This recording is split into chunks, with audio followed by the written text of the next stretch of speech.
Mr. Gorbachev, tear down this wall. That's one small step for man.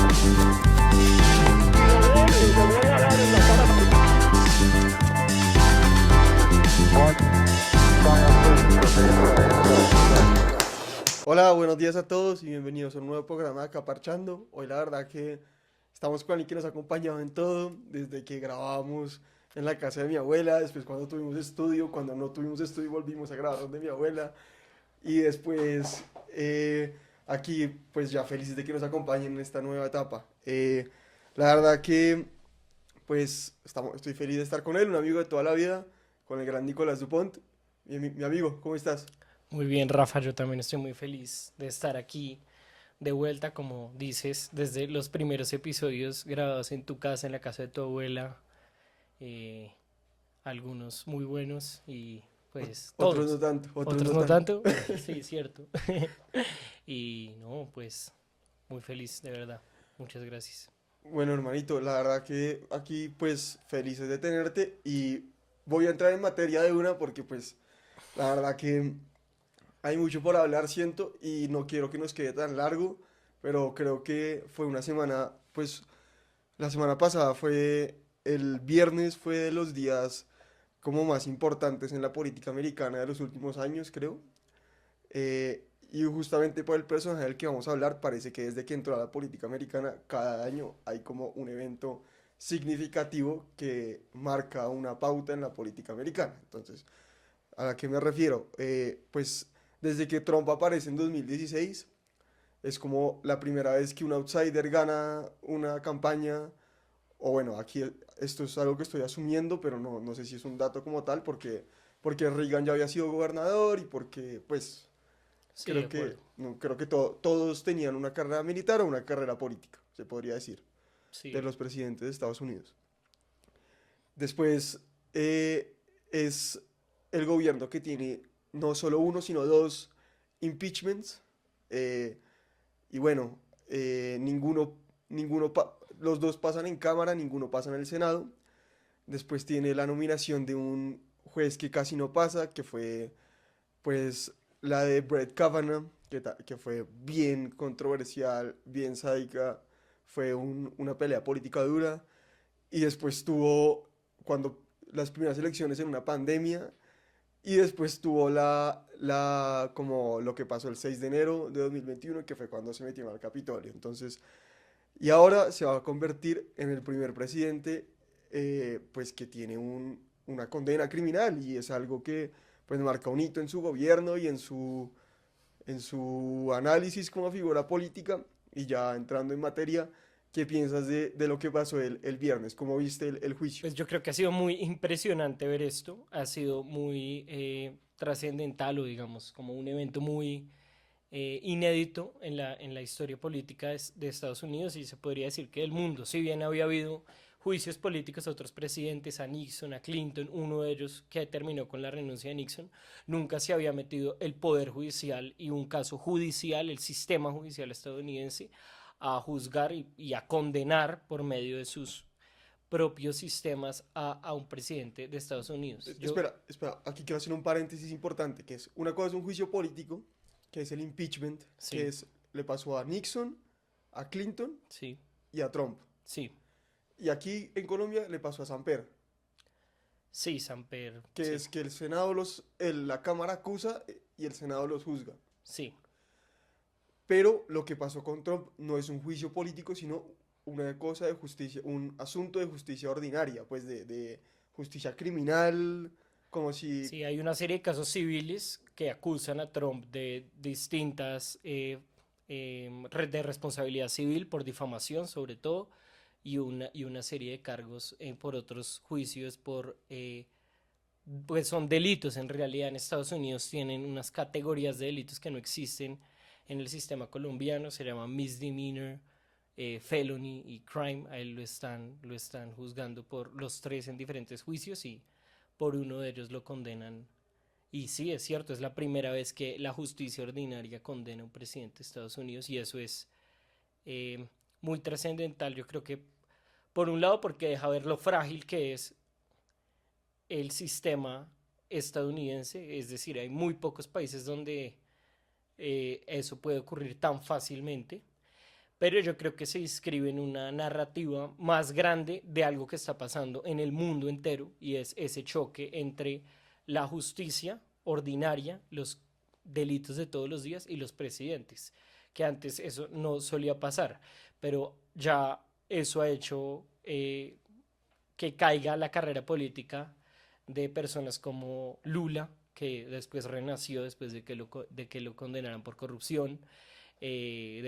Bueno, en Sudáfrica también pasó, y en Colombia también está pasando con el expresidente Uribe, que también está enfrentando un juicio en la justicia ordinaria por soborno de testigos, es decir, por una clase de delitos que son, pues no voy a decir menores o que son insignificantes, pero que no tienen como una trascendencia tan grande como lo que normalmente lleva a un presidente a estar como en medio de un juicio político, sino por crímenes muy menores. A mí lo que me parece difícil es cuando los países comienzan a utilizar la fiscalía como instrumento político.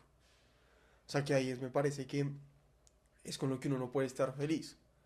Y es lo que hablábamos en un podcast que hicimos hace mucho de Estados Unidos, que es que cuando las instituciones se deslegitiman tanto, la cosa se vuelve un poquito de cómo le caiga al que sea y se vuelve un tema en donde no hay unas reglas de juego claras. Entonces, pues, ¿qué pasa? Que si uno utiliza pues un sistema como pues la fiscalía con todas sus atribuciones para buscarle delitos a alguien y en lugar que mira a ver pues porque eso tiene un procedimiento, que aquí es como una noticia criminal, si llega una denuncia, en cambio si le pone a alguien un fiscal que le busque, se vuelve un tema muy complicado porque algo va a encontrar siempre. Porque fue presidente de Estados Unidos. Exacto, entonces a mí lo que me parece es que pues o sea, el cargo de Trump es por el pagarle a Stormy Daniels una plata para que una información no salga en campaña. Sí, por pagarle plata a una prostituta con la cual Estrella porno, creo que es. Ah, bueno, es una estrella porno. Perdón, quiero disculparme por eso. Hoy en día es muy importante disculparse por esas cosas. Por una estrella porno a la cual le pagó para que no hablara algo que no sabemos muy bien qué es todavía. Y supuestamente, o la teoría por la cual lo acusan, es que esa plata con la que le pagó la debió reportar como un gasto de campaña. No lo reportaron como un gasto de campaña, eso fue Un gasto de empresa. un gasto de empresa. Entonces, en la opinión de las personas que lo declararon culpable, no reportar ese gasto de campaña pues es un delito, es un fraude al sistema financiero y electoral. Ahora fueron $120,000, Sí, que en la escala de una campaña política de Estados Unidos no es plata. Para uno Sí, es mucha plata, sí. pero para la escala de la que estamos hablando, pues no es plata. Entonces aquí es cuando uno tiene que, pues ser bastante escéptico de lo que está pasando, porque independientemente de que a uno le guste Trump, no le guste Trump, lo odie, no lo odie, hay cosas que se tienen que defender. Y creo que cuando un candidato presidencial lo meten preso, hay que tener mucho cuidado con lo que se celebra y con lo que no. Como que hay puntos en donde la gente llega a un estado tan radical que uno dice, oiga, eh, esto no puede ser por equipos, esto es como que hay unas reglas de juego que hay que seguir y que como sociedad son importantes que no se crucen ciertas líneas, y creo que el hecho de que, pues, los demócratas celebraron tanto esto, y no digo que los republicanos sean mejores porque no hay sustento para decir eso, porque los republicanos también están jugando el mismo juego, porque finalmente, pues, uno ve las armas que utilizan y son igual de sucias, pues, como en el sentido de que también les gusta, pues, como sobrepasar estas líneas, pero pues uno también mira que digamos, con Hillary Clinton o con los presidentes pre-Trump, perdón, los candidatos pre-Trump, se mantenían ciertas líneas que en mi opinión eran importantes. Pues que eran, oiga, no vamos a meter preso al candidato contrario, porque esto no es Venezuela y esto no es pues esto no es un circo, o sea, aquí se va a mantener pues cierta institucionalidad. Sí, yo creo que hay dos cosas ahí. Lo primero las líneas son muy importantes y yo creo, para mí es muy importante decir, no es cierto que nunca se pueda condenar a un presidente o un candidato presidencial por cometer un delito. Claro que no. Es decir, si Joe Biden mañana mata a su secretaria en la oficina oval con una lámpara, pues es obvio que debe ser capturado, inmediatamente debe ser capturado y puesto preso. Entonces, yo creo que el problema acá es esa línea donde la cruzamos. Y yo sí creo que en lo que está pasando en Estados Unidos se está cruzando esa línea con ligereza. Es decir, yo creo que debe ser un asunto de política criminal, no buscarle, como decías antes, cualquier crimen a tu político opositor para jugar el juego de la política desde los estrados. Entonces yo creo que esas cosas son diferentes. Es diferente que las personas respondan cuando son responsables por un delito, a que la política criminal de un estado se vuelva a utilizar la justicia políticamente. Jugar el juego de la política en los estrados es lo que yo creo que está pasando. Y está pasando en un sistema judicial como el estadounidense, que es muy politizado. Los fiscales en Estados Unidos, la mayoría los eligen popularmente. El fiscal general lo elige el presidente. En casi todos los casos de Trump, el que lo acusa no es un fiscal, sino un grand jury, o sea, un grupo de ciudadanos. El que lo condena es un grupo de ciudadanos. Entonces, el mismo sistema judicial estadounidense es muy vulnerable a ser utilizado políticamente. Si yo consigo 20 personas aleatorias en Nueva York para conformar un gran jurado o un jurado, la probabilidad de que condenen a una persona como Trump por motivos políticos es altísima. Y en Nueva York, Y en pues, Nueva York, que es un sí, estado muy demócrata, o sea, extremadamente demócrata. que es mucho con lo que hay que ser muy escéptico de este juicio como tal, que es, pues, quién lo está juzgando, en qué jurisdicción lo están haciendo, porque esas cosas tienen pues como que, en mi opinión, esto fue un poco, fue política de los estrados, como estás diciendo, y ahora ya, pues, veo como que estamos de acuerdo y cerrando ese tema. Yo creo que es lo mejor que primero quiero hacer una salvedad. La primera línea la cruzó Trump. El mismo Trump fue el primero en que cruzó una línea el 6 de enero, que fue la primera vez que no se hace una transferencia pacífica del poder, creo, en Estados Unidos. Por más de que los republicanos digan que fue poca gente, que está Eran exagerado. turistas, dicen. ¿Qué eran qué? Turistas. Sí, sí, sí. No, pues lo que pasó fue un bochorno, pues como, o sea, fue la primera línea que se cruzó. Pero creo que lo peor de todo es que esto es lo que más le sirve a Trump. Entonces, pues hubo 50 millones de dólares en donaciones y la lectura que yo hago de esto es que, pues, es algo que, esta condena es algo que a él le va a favorecer políticamente. Porque creo que Biden fue un candidato que, pues, como candidato no es tan bueno y se lleva 8 años esperando un buen candidato demócrata, creo. Alguien que, pues, sea moderado y que sea carismático. Y es algo que realmente Estados Unidos se tiene que preguntar de por qué el país, con tal vez mejores empresarios del mundo, no, tal vez no, con mejores empresarios del mundo, está sacando políticos tan malos. Y creo que, pues, con Biden siempre ha estado la duda de qué tan fuerte es él como candidato y de si hubiera ganado, si no le hubiera tocado la pandemia, el voto por domicilio le ayudó y le ayudó el hecho de que la economía estaba en recesión por la pandemia. Porque casi nadie gana una elección en recesión, pues es muy difícil. Creo que, bueno, Obama la ganó sin haber recuperado tanto la economía, pero la sacó adelante, siendo que es una figura política muy popular. Entonces creo que ahorita los demócratas la están viendo complicada de que se vienen otros 4 años de Trump y parece que nada lo puede evitar, ni sacarlo de Twitter, ni que el tipo pues no tenía ninguna plataforma del medio común durante 4 años. Como que, no sé, como que nadie sabe qué hacer con él, ni republicanos ni demócratas. Sí, yo creo que siendo los dos eh, candidatos muy malos, decidieron los demócratas, en lugar de poner sobre la mesa buenas propuestas, en lugar de poner sobre la mesa un candidato carismático, con energía, con un pues más joven, decidieron jugársela por seguir desprestigiando a Trump y por seguir haciendo la campaña a través de los juicios que él está enfrentando. Y yo creo que el verdadero problema es ese, es usar ese escenario de los juicios políticamente. Incluso si estuviera ocurriendo el escenario de los juicios, que ya dijimos que es vulnerable y que podría ser, pensarse como la política criminal podría evitar hacerle daño a la democracia.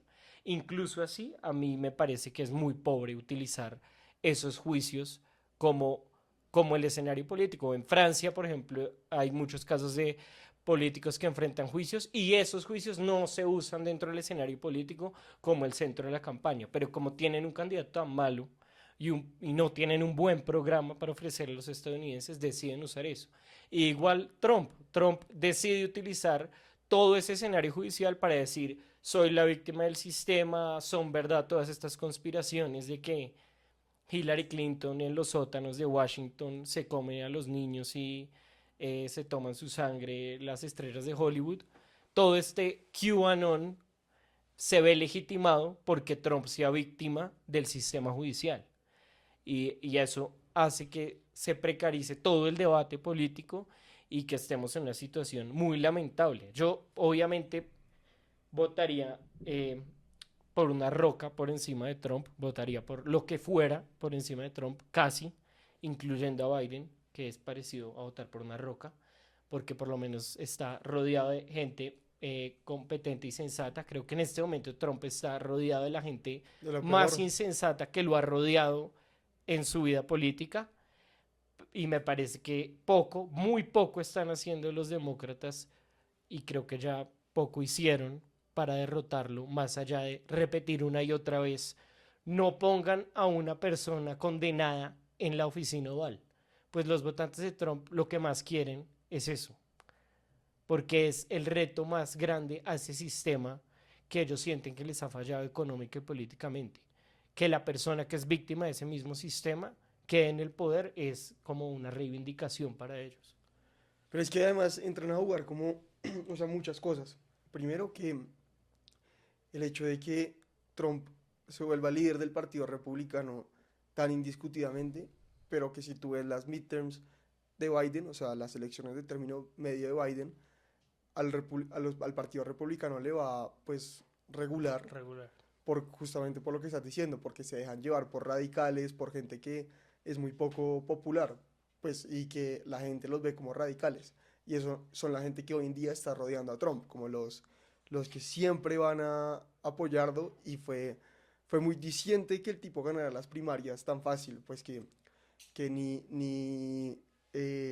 pero DeSantis. DeSantis pusiera pues después de que parecía que era un candidato muy viable, fuera, o sea, es que Aplastado. se lo tragó vivo.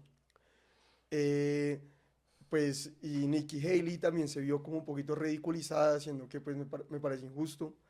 Entonces, no sé, me parece que ahí va a jugar algo muy denso y va a ser que se legitimó la narrativa que Trump tenía. Sí, todas estas decisiones judiciales que han habido y que van a haber, lo que han hecho es jugarle a la narrativa de Trump, de soy una víctima del sistema y por eso voten por mí, porque estamos en contra de este sistema que nos tiene a todos jodidos. Y a la vez los demócratas, en lugar de tener un buen candidato, de tener un buen programa, simplemente dicen, miren, él está condenado, no voten por él. Entonces se está jugando la narrativa más pobre posible, habiendo tenido la oportunidad los demócratas de tener buenos candidatos. Les dio miedo que Biden no fuera su candidato. Sintieron que era el camino fácil. A mí me cuesta entender esa decisión, Pero aunque la tengo entendida así, como que él era como la carta segura, por así decirlo, cuando había algunas cartas que, si bien no podemos decir que son una maravilla, creo que hubieran sido mejores. Pero ¿quién podía ser? Pues, no, si me preguntas a mí me gusta, pues no, me gusta esto, pero creo que hubieran sido mejores candidatos la gobernadora de Michigan, Gretchen Whitmer, algunos senadores, del senador de Georgia, Raphael Warnock, incluso el gobernador de California, incluso él, que los republicanos lo que más odian en la vida es California, pero incluso Gavin Newsom hubiera sido mejor que Joe Biden. Joe Biden es un candidato muy malo, pero para las mentes maestras del Partido Demócrata, las mismas que eligieron a Hillary Clinton y que eligieron a Biden la primera vez, él era el candidato correcto. Ellos cogieron el resultado de las midterms y dijeron, pero si nos fue tan bien en estas midterms con Biden, solo no hagamos nada y vamos a ganar. Pues parece que no está funcionando por muchos motivos, porque en las midterms en realidad Trump no estaba en el tarjetón de ningún estado y de ningún lugar. Pero entiendo por qué lo hicieron, de cierta manera. Ahora, te iba a decir un punto muy importante, y es que desde que Trump es presidente y desde que toda esta narrativa y que uno se va dando cuenta cómo funcionan las cosas, cada vez la gente es más pobre y los políticos más ricos en Estados Unidos. O sea, en Estados Unidos lo que está pasando es que pues como que se volvió un poquito latinoamericano, en el sentido en que hay tanta financiación de la economía americana. O sea, con financiación me refiero a que prima el sector financiero sobre otros sectores, que Estados Unidos se volvió un país en donde manda los grandes grupos financieros. Son los que realmente dirigen la economía y que realmente dirigen el país. Porque, ¿qué pasa? Todas las crisis de Estados Unidos se solucionan emitiendo plata. Emitiendo plata que solo le sirve a los bancos y a los que son dueños de acciones, porque las acciones son un buen ¿cómo es? Respaldo de valor. O sea, si inviertes en acciones y emiten, las acciones normalmente van a subir el precio por el simple hecho de que hay más valor y más masa monetaria. Entonces, sí, de por sí te va a subir el valor de esas acciones. Entonces, creo que, digamos que hay gente muy resentida y, mejor dicho, no, resentida no, porque resentida es como cuando alguien se está jugando a la víctima, pero creo que la gente está brava o, no sé, ¿cómo se dice?, frustrada con el sistema y tiene muchos argumentos para estarlo, porque pues cada vez es más difícil, la educación ha subido mucho el precio, los inmuebles están subiendo, la salud, la vivienda, la educación, el transporte. Como que desde la crisis de 2008 acá, el sistema solo le funciona, mejor dicho, me atrevo a decir que desde el gobierno de Reagan acá, por unas políticas que él mismo implementó, la economía solo le funciona a los muy, muy ricos. Porque cada vez hay más M&A, cada vez hay más servicios financieros, llámese cualquier cosa, pero cada vez se produce menos. Sí, yo creo que el problema esencial que lleva a el fenómeno Trump políticamente y a que 3 millones de personas crean en QAnon es que, y eso está pasando con muchas economías del mundo. Lo primero es que la mayoría de economías del mundo no crecen al mismo paso que crece la necesidad de servicios públicos o los servicios públicos prestados. Es decir, lo que paga el Estado crece más rápido que la economía, 1. Y 2, donde sí crece la economía, no beneficia a las personas. Y eso hace que sea más necesario que el Estado ocupe esos espacios. Entonces, como hay menos plata en manos de la gente, el Estado tiene que ser más grande pero a la vez no hay suficiente crecimiento para compensar el crecimiento del Estado y eso es un problema muy grande. ¿Por qué? Porque genera eso, Estado más grande, población más pobre y sector financiero más rico. Es como la utopía del mal, del mal capitalista, por así No, decirlo. pero es así, o sea, todos los activos financieros son dueños de todas las acciones, ETFs, casi todo le pertenece a BlackRock, Blackstone, inclusive ya con el ETF de Bitcoin les pertenece esto. Sí, Y Estados Unidos está en una situación en la que me parece que, aquí es cuando yo me pongo muy conspiratorio, pero que la gente le está poniendo atención a vainas que no tienen ningún sentido, como que realmente, no sé, si Trump es un poquito machista o si Biden, un poquito. bueno, Trump es machista, no, un poquito no. Entonces, si Trump es machista, o si Biden O si es, lo condenan o incluso. si lo condenan, o si Biden está muerto realmente, o si hay niños que se los comen en En una Washington, pizzería. en una pizzería. Realmente eso tiene poco que ver porque la razón detrás es que se volvió un país que producía todo, o sea, que producía pues bienes y servicios y que era el país de realmente emprendedores, como que realmente Ford, realmente gente que Sí, producía cosas importantes. Hoy en día sigue habiendo eso porque finalmente el tech todo se produce en Estados Unidos, pero que es un sistema que abandonó a la gente común, a la gente que, pues porque cada vez como imprimen más plata y como cada vez, pues digamos que lo único que ha mejorado es que hoy en día, digamos, yo tengo algo como Netflix, que por $30 tengo un montón de películas, como la calidad de bienes y servicios ha mejorado un montón, si tú lo piensas, sí, los pero bienes del mercado son mejores. son mejores, pero la posibilidad de comprar casas, si tú la mides con la posibilidad que había hace 20 años, ha bajado un montón. Entonces la posibilidad de construir riqueza es cada vez peor y cada vez, pues que tú dices que el resentimiento y la rabia viene de un lado justificado. Ahora, que el sistema gringo colapsó completamente, me parece que ya colapsó porque cada vez estar en el poder es más importante, o sea, cada vez, mejor dicho, cada vez hay más políticos de carrera y cada vez tener un sistema en el cual, pues, uno mande y que se pueda hacer lo que uno quiera es lo más importante. Antes había cierta cohesión en cómo funcionaban las cosas, creo yo. Sí, eso es lo que llaman, ¿no? La polarización política. Yo creo que también responde a eso. Y la politización de la administración pública, por así decirlo. O sea, cada vez más los que están a cargo de la administración pública, eso pasa en todo el mundo, en Colombia pasa mucho. Son personas que tienen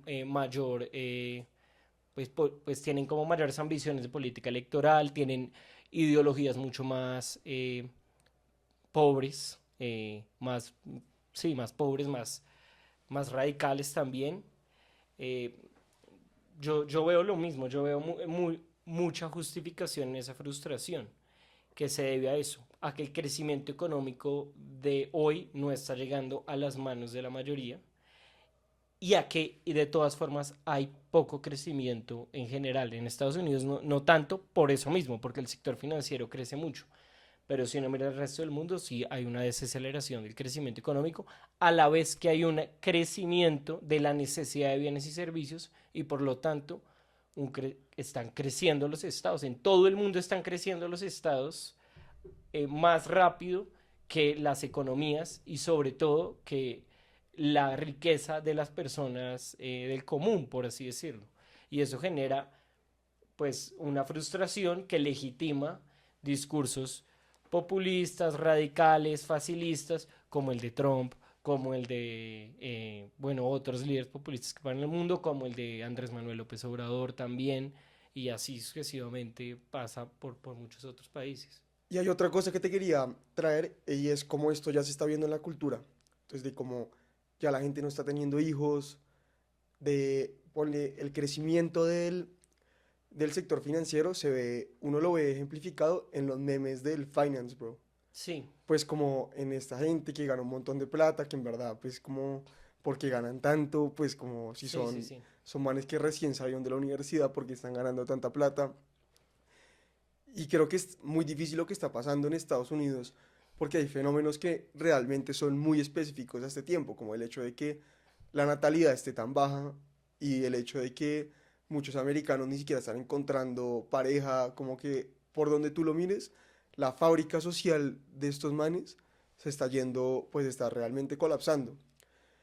Y otro punto que quería contar es cómo, pues los, realmente, la gente que está comprando casas son conglomerados financieros.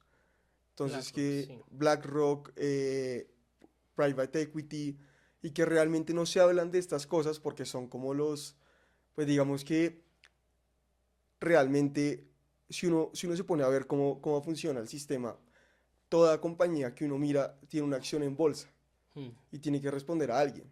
Y tiene una junta y un Sí, CEO. yo creo que la contracara de ese colapso del sistema económico del que venimos hablando, de ese crecimiento absurdo del sector financiero y el no crecimiento de esos sectores económicos que le dan empleo, trabajo y bienes en las manos a las personas, y de ese, pues sí, de ese crecimiento tan absurdo del sector financiero que es dueño de las casas, de las universidades y que hace que todo sea más costoso. Y la contracara de que crezcan los precios de la educación, de la vivienda, es claramente el colapso de la sociedad y de la cultura absolutamente. En qué mundo le cabe o cómo le cabe en la cabeza a una familia tener más de un hijo o tener siquiera un hijo si no, es imposible conseguir una casa porque la mayoría de la vivienda es de conglomerados financieros que están especulando con esos bienes? ¿A quién le cabe en la cabeza tener un hijo si una universidad me vale 100.000 dólares el año? ¿A quién le cabe en la cabeza tener un hijo si ir a urgencias vale no sé cuántos miles de dólares? Y eso nuevamente creo que está pasando en todo el mundo. Si uno mira las tasas de natalidad, sobre todo en los países desarrollados y en países en desarrollo como Colombia, la tasa de natalidad está bajando un montón. Y no solo se debe a que, no sé, no es chévere tener hijos culturalmente, se debe a que hay un montón de factores que están haciendo que culturalmente no sea chévere tener hijos. No, yo tengo la teoría de que nuestra generación la ve tan difícil económicamente que lo volvió no chévere. Sí, O sea, yo creo que es al esa revés, es una como... buena forma, esa es una gran forma de verlo. No es que culturalmente no sea chévere tener hijos, es que realmente económicamente eso es tan inviable Sí, es que es que no se puede. como cuando uno ve a alguien obeso, como, ya, ¿qué está haciendo? Se Sí, va a joder, pues como por eso es sí, que deje de comer, deje de sí, comer, es o como... deje de tener hijos. Sí, Pues la gente también dice eso. sí, sí. ¿Cómo hace uno para tener tres hijos, tres universidades, tres colegios? Pues estamos en un sistema económico y en Estados Unidos lo están y nosotros también, en el cual eso se vuelve cada vez más cierto y más preocupante. Yo he visto algunos videos del tema de depopulation, ¿no? He peleado con algunas personas por eso, pero yo sí creo honestamente que sí deberíamos preocuparnos por la baja natalidad. Pues por mucho tiempo hubo una obsesión absoluta con la sobrepoblación, ¿no? Pero la preocupación ahora en nuestro tiempo yo creo que cada vez más va a ser esa de la baja natalidad y de las enfermedades, la depresión. Digamos, Estados Unidos está entrando en una curva en la cual están viviendo los primeros años, en muchos años de su historia, en que la expectativa de vida es cada vez menor, está bajando la expectativa de vida. Entonces, claramente hay un declive absoluto a nivel social, porque por décadas y décadas la expectativa de vida asumimos que siempre es mayor, que siempre vivimos más los seres humanos y estamos entrando en un periodo donde estamos viviendo menos y yo creo que sí se debe a esos fenómenos económicos. ¿Y qué balance haces tú de lo que fue el gobierno de Biden? O sea, digamos, de ya, para mí, no lo seguí tan de cerca, para ser sincero, Mm. porque creo que hay que dejar de pararle tantas bolas a la política, sobre todo los gringos que tienen, o sea, los gringos tienen tanta propaganda que te radicalizan, o sea, Fácil. fácil, o sea, y uno lo ve mucho en mucha gente, que la gente que escucha Fox o que escucha CNN está 100% radicalizada, pero creo que el gobierno de Biden, de cierta manera, fue una vuelta a la normalidad, como de aburrimiento y que la política era algo aburrido, pero creo que realmente la economía estuvo muy mal y ya tú ves todos los financieros solo buscando una baja de tasa de interés para hacerse ricos, que suba la bolsa y eso, y ves a las masas esperando políticas un poquito, pues como más de ayuda estatal, de que perdonen los créditos de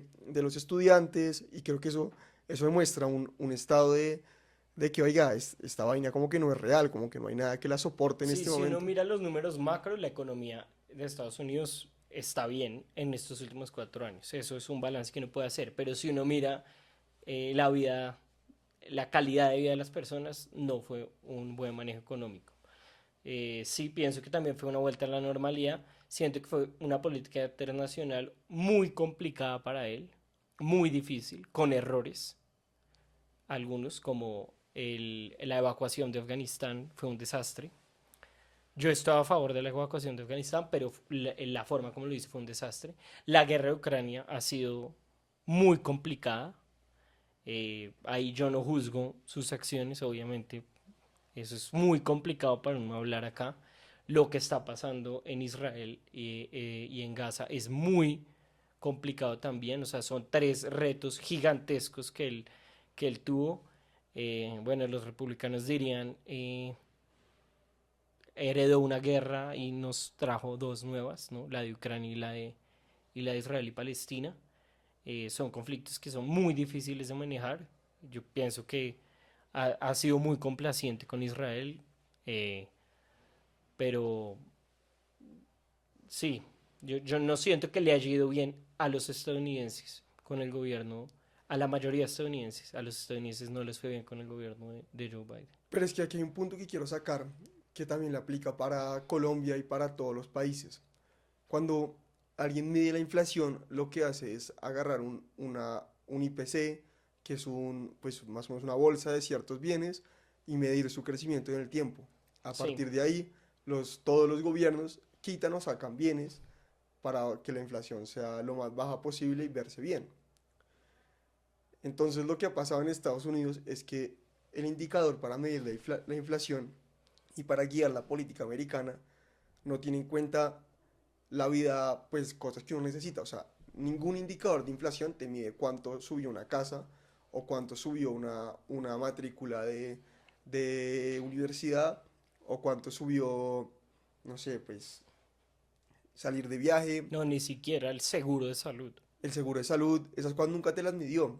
Entonces, creo que la economía es algo que uno tiene como muy mitificado hasta que empieza a entenderla mejor y sabe que por más de que crezca el PIB al 10, eso no necesariamente es Calidad de vida. calidad de vida para la gente, que realmente mejorar la calidad de vida es algo que, pues, que los gobiernos no tienen muy poco control sobre eso, y sobre todo hoy en día por cómo funciona la economía de la política monetaria, de los bancos centrales. Realmente pues lo que hacen es mirar a ver cómo hacen para que la inflación sea lo menor que puedan, pero más que eso no tienen mucho control. Y yo no pienso que la elección de Trump o de Biden vaya a ser mucho por, por eso.